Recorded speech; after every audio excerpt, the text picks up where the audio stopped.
16 November 2025 मालेगावमध्ये असं काही झालं की पूर्ण महाराष्ट्र आज रागाच्या भरात आहे.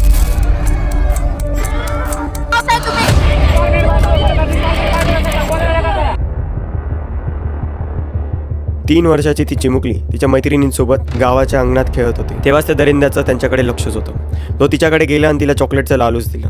ती बिचारी लहान बाळा, तिला काही माहीत नसताना ती चॉकलेट घेताना नादात ती तिच्यासोबत निघून गेली. तो त्या लहान मुलीला त्याच्यासोबत त्याच्या घरी घेऊन गेला. तिच्यासोबत जे चुकीचं काम होतं त्यांनी ते सगळं केलं. त्याला एवढं काही वाटलं नाही. त्यांनी शेवटी तिला दगडाने ठेसून तिला मारून टाकलं. संध्याकाळचे कंप्लीट 6 वाजले होते. घरच्यांना आपली मुलगी भेटत नाहीये म्हणून सगळ्यांनी तपास सुरू केला. सगळे बघायला इकडे तिकडे शोधत होते. पोलिसांना कंप्लेंट केली तर पोलिसांना 7 वाजता कळालं तिच्या मैत्रिणींकडनं की एक असा 24 वर्षाचा माणूस होता. तो आला आणि त्याने चॉकलेटचं असं सांगितलं आणि ती त्याच्यासोबत गेली. तेव्हापासून ती आम्हालाही दिसली नाही. पोलिसांनी लवकरच त्या तरुणाचा शोध केला आणि कंप्लीट 9 वाजता त्या लहान बाळाचा मृतदेह एका फोन टावरच्या खाली भेटला.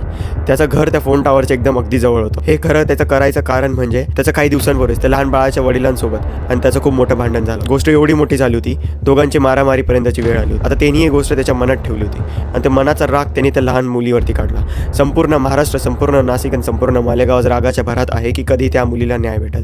पोलीस म्हणतायत की त्याला फास्ट अँड केसमध्ये आपण कंप्लीट करूयात. रेपचे केसेस दररोज एवढे वाढत आहेत आणि अर्ध्यात जास्त तर खरंच ते नोटेड पण नसतात. हे फक्त महाराष्ट्राचा किस्सा नाही आहे, पूर्ण भारताचा आहे. आपली न्याय व्यवस्था कुठेतरी चुकत असेल की म्हणून असं होतंय की ह्या दरिंद्यांना एवढी हिंमत येते कुठून की लहान बाळांना सुद्धा ते सोडत नाहीये. मी अशा प्रकारचे व्हिडिओज कधी बनवत नाही, पण हे मी बघितलं आणि मला एवढा संताप जाणवला. मी पोलिसांना एवढंच सांगेल की जरी ते कुणी बघत असेल ना, त्याला जिवंत सोडायचं काम नाही.